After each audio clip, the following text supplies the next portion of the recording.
कृपा से याद आया किलो हो गया है इनका भी चर्चा, गली गली हो गया है।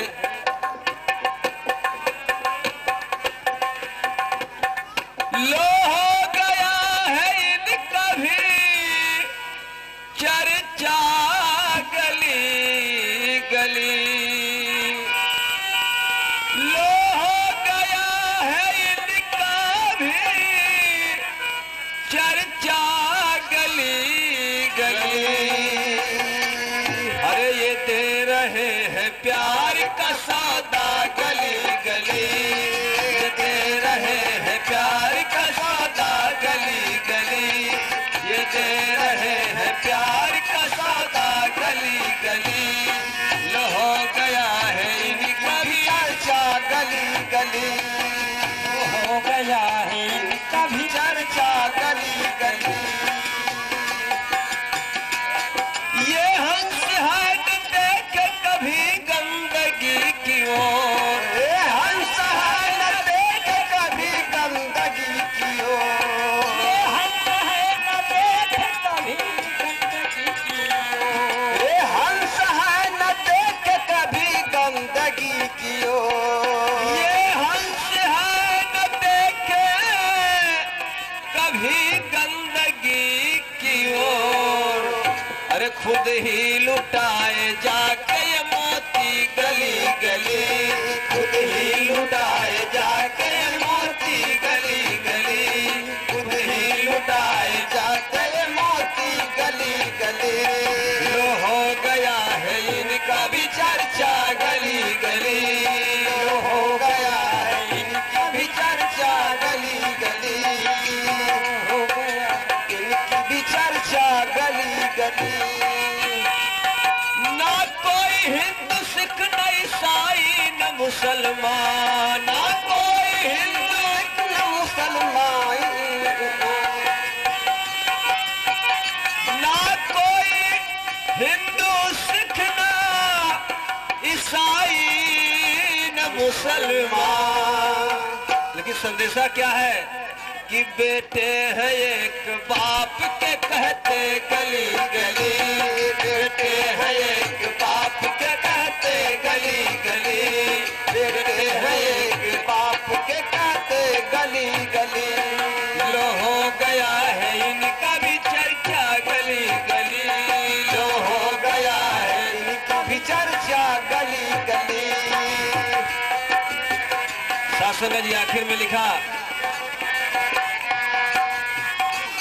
ये एकता का नगमा मोहब्बत की है गजल, ये एकता का नगमा मोहब्बत की है गजल, ये एकता का नगमा मोहब्बत की है गजल, ये एकता का नगमा मोहब्बत की है गजल, ये एकता का नगमा मोहब्बत की है गजल।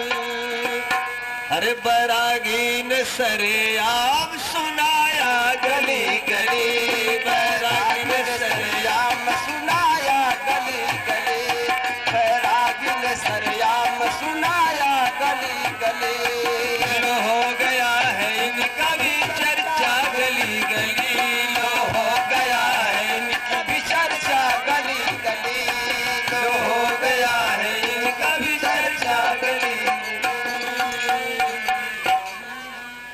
प्यार और सत्कार से कहिए श्री सद्गुरुदेव भगवान की जय। बोलिए बाबा दल सिंगार जी महाराज की जय। बढ़ौना धाम की जय। साचे दरबार की जय। पवन सुत हनुमान की जय। वृंदावन बिहारी लाल की जय। भक्त समाज की जय। ऐसे बाणे बैरागी संवरिया हो, नगरिया में शोर भैल मिटो।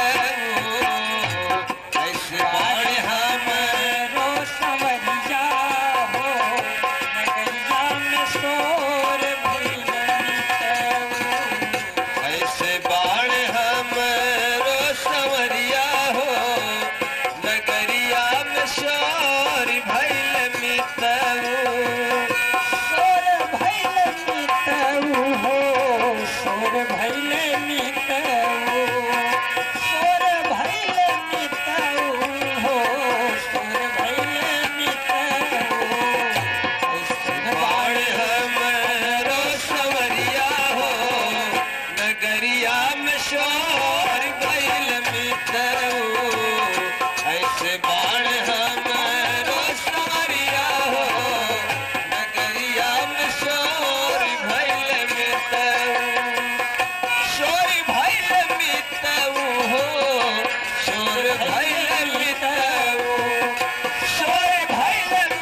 चरण के पुजरिया हमने के बनाला अपने चरण के पुजरिया हमने के बनाला अपने चरण के पुजरिया हमने के बनाला अपने चरण के पुजरिया दिन रात करब जय जय करिया हो दिन रात करब जय जय करिया हो नगरिया में शोर भइल मिटऊ अरे हमरो संवरिया हो नगरिया में शोर भइल मिटऊ बाड़े हमरो संवरिया हो नगरिया में शोर भइल मिटऊ हो शोर भइल मिटऊ हो शोर भइल मिटऊ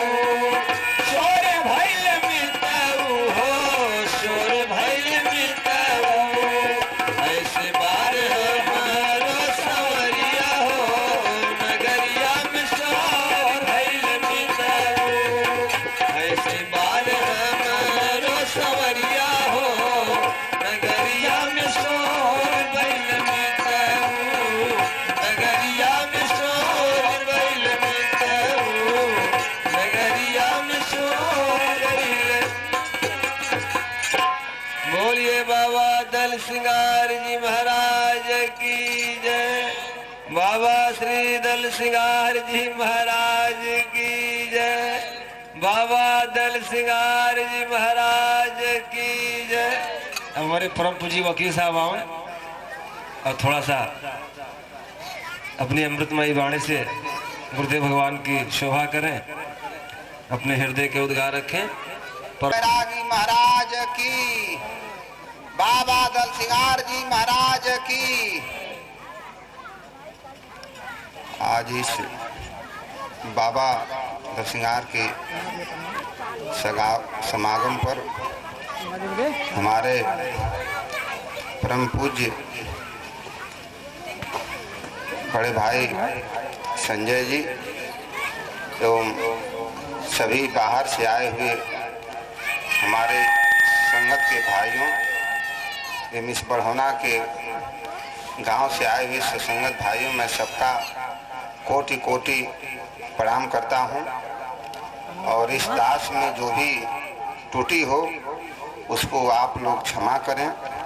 चूंकि मैं अनाड़ी हूं इस विषय में तो मैं नहीं वैराग हो गया था न उन्हें अपने भाई से मोहब्बत हुआ न गांव से न समाज से। उस इस जमाना की दुख और पीड़ा को देखे कि लोग इतना माया मोह से लोग जकड़ गए हैं कि यह संसार कष्ट में कराह रहा है। इस कराह को देखकर बाबा को वैराग्य हो गया। तो जब बाबा को वैराग्य हुआ कि देखे कि तो ये बढ़ौना ऐसी नगरी थी जहाँ की लोग कष्ट से पीड़ा से त्राह रहे थे। बाबा ने वैसे स्थान पर अपने चरणों को रखा। धन्य है बाबा। जब बाबा नहीं थे तो बढ़ौना क्या था और बाबा के आने के बाद बढ़ौना क्या हुआ ये किसी से छिपा नहीं है। लेकिन आप लोग को ये मैं नहीं कह रहा हूं कि इतना वैराग करिए कि सब लोग छोड़ दीजिए। अपने बच्चे से मोहब्बत मत करिए, बीबी से मोहब्बत मत करिए, बेटे से मोहब्बत न करिए, लेकिन एक चीज का वैराग्य तो होना चाहिए।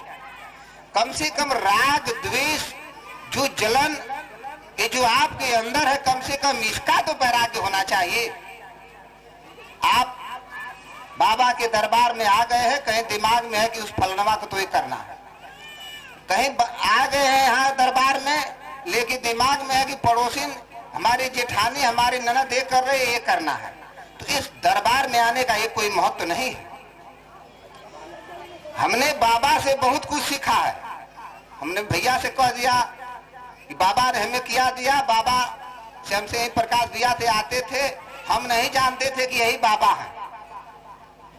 लेकिन मेरे मन में उत्सुकता जागी। इसी पहाड़ से बाबा लकड़ी खींचते हुए आ रहे थे। हम चल दिए तो हाथ दिए कि वकील साहब रुकिए रुकिए।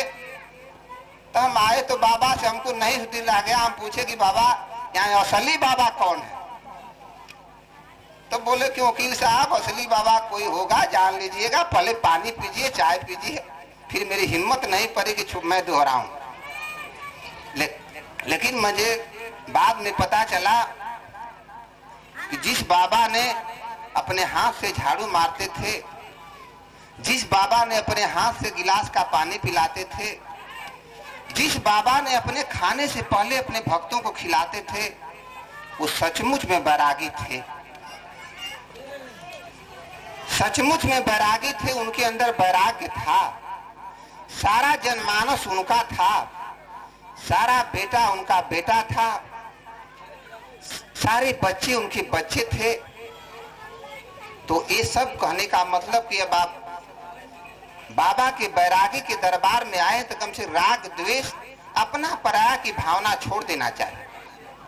संत के दरबार में शांति तो मिलती है, ऐसी बात नहीं। आप लोग घर से आए हैं, भले घर पर कलह होगा, पीड़ा होगा, लेकिन आने के बाद जरूर महसूस करते हैं कि यहाँ पर कितना आनंद है। लेकिन शांति ही नहीं, संत के दरबार में बसंत मिलता है। शांति ही नहीं, संत के दरबार में बसंत मिलता है। लेकिन थोड़ा संत के दरबार में आप लोग झुकिएगा तो मैं एक संत का उदाहरण देकर बताता हूं कि एक संत थे जिनका नाम रविदास था, आप लोगों ने जानते हो। रविदास अपने भक्तों के साथ रास्ते में जा रहे थे, जाते जाते कुछ दूर गए तो एक आदमी के दरवाजे पर, जो बहुत बढ़िया महल बनाया, तो बरामदे में बैठ गए अपने भक्तों के साथ। उस दरवाजे का घर का जब मालिक आया तो बाबा रविदास पर आक्रोश में आग बबूला हो गया। कहा तुम्हारी कैसे हिम्मत पड़ी कि तुम इस मेरे बरामदे में बैठ गया? बाबा रविदास ने शांति पूर्वक कहा बेटे हम तो समझे कि ये तो मुसाफिर खाना है। कहा बहुत तुम्हारा निचके का मुंह लेकर कह दिया कि मुसाफिर खाना है। इतनी इमारत लगी है इसको बनाने में, तुम्हारे समझ में आता है कि मुसाफिर खाना है? कहे ठीक है बेटा, अगर मुसाफिर खाना नहीं है तो इसको जिसने बनवाया है जरा उसको बुला दो। तो कहा कि बनाने वाले तो मेरे दादा थे जो मर गए। कहा ठीक है बेटा, दादा मर गए हैं तो अपने बाबू को बुला दो। कहा कि बाबू भी मर गए। कहे बेटा बनाए हैं दादा, तुम्हारे दादा भी मर गए, तुम्हारे बाबू भी मर गए, एक दिन तुम भी मर जाएगा, लेकिन ये मकान इसी तरह रह जाएगा। ये मुसाफिर खाना नहीं तो और क्या है? सत्संगत जी, इस संतों की भाषा होती है, समझाने का तरीका होता है। संत के समझाने का तरीका होता है, अहंकार को तोड़ने का एक तरीका होता है। कितना तरीके से रविदास जी ने समझाया। संत वही है जो कितना हो अहंकार में भक्त हो, कितना हो उसके अंदर राग द्वेष हो, लेकिन संत के सामने अगर पड़ता है तो सारा उसका राग द्वेष भय सारा जो है समाप्त हो जाता है। उसी के कड़ी में हमारे बाबा दल सिंगार जी थे। हम नहीं जानते थे कि इतनी बड़ी शक्ति इस पहाड़ी इलाके में इस नहर पर आ जाएगी, लेकिन हमने उनको अच्छी तरह से परखा। साथियों, सत्संगत भाइयों, रविदास जी कुछ और आगे गए, कुछ और आगे गए तो एक नई नवेली दुल्हन थी, उसके पति मर गए थे। 7 दिन हो गया तो लाश को रखकर बैठकर रो रही थी, किसी की नहीं सुनी, दाह संस्कार नहीं करने दिया। रविदास जी वहां पहुंचे तो देखा कि लोगों का हुजूम वहां है। कहे क्या कैसी भीड़ है? कहे नई नवेली दुल्हन है, उसका पति मर गया हो, लाख कहने पर नहीं मान रही, लाश पर खाली पीट रही है। हाथ शांत हो गई कि बाबा आप जैसा तो भगवान कोई नहीं है। कहा ठीक है बेटी शांत होको, मुंह धो, मैं इसको 1 मिनट में जिंदा कर देता हूं तेरे पति को। उठी, मुंह धोई, मजे का फ्रेश हुई। कहा बेटा जाओ 1 गिलास पानी ले आओ और 1 गिलास पानी उसके घर से लाना जिसके घर कोई मरा न हो। वो वहां से उठी दौड़कर पड़ोस में दरवाजे पर कहा कि दादी जरा 1 गिलास पानी दे दो। गई पानी तो मांगी, लेकिन कहा कि आपके घर कोई मरा नहीं न है? कहा नहीं बेटी, मेरे तो पति थे, वो तो मर गए। कहा नहीं नहीं, तो आपके घर का पानी नहीं चाहिए। फिर बगल में गई, कहा आप मम्मी थोड़ा पानी दे दीजिए, एक संत आए हैं मेरे पति को जिंदा करेंगे। तो भी बेचारी पानी तो बड़े हुलास से ले आई। कहा कि आपके घर कोई नहीं मरा है? कहा नहीं, मेरे घर तो मेरे भी चाचा मर गए। कहा नहीं, तो आपका भी पानी नहीं चाहिए। सत्संगत जी, टोटल गांव औरत घूम गई, ऐसा कोई घर नहीं मिला जिसके घर लोग मरे न हो। लौट कर आई, कही बाबा ऐसा गांव में कोई घर नहीं है जिसके घर लोग मरे न हो। तो पूछे रविदास जी की बेटी, जब सबके घर के लोग मरते हैं तो क्या तेरा पति नहीं मरेगा? हाथ जोड़कर रविदास के चरणों में गिर गई, कहे महात्मन मुझे माफ करिए और आदेश करिए कि इनका दाह संस्कार किया जाए। तो संत की वाणी में ताकत होता है। संत की वाणी को ध्यान से सुनना चाहिए, और सुनना चाहिए। अगर आप 100% नहीं तो 10% अपने अगर जीवन में उतार देते हैं तो निश्चित तौर से वह जीवन आपका धन्य है।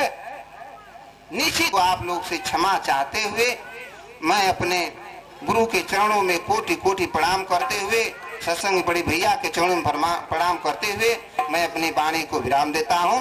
बोल बाबा दल सिंगार जी महाराज की। सत्संगत जी, बहुत ही मर्म स्पर्शी सत्संगत जी विचार, सत्संगत जी अपने अनुभव हम सबके बीच में रखा भाई साहब ने। आज जिस मसीहा के दरबार में हम सब बैठे हैं, सत्संगत जी परस्वार्थ की प्रतिमूर्ति थे गुरुदेव भगवान, और सत्संगत जी राजा भी थे। बाबा जी जब उज्जैनी में रहा करते थे, मतलब उनके मन में ये होता था कि आज हम क्या खिला दें। एक बार दास गया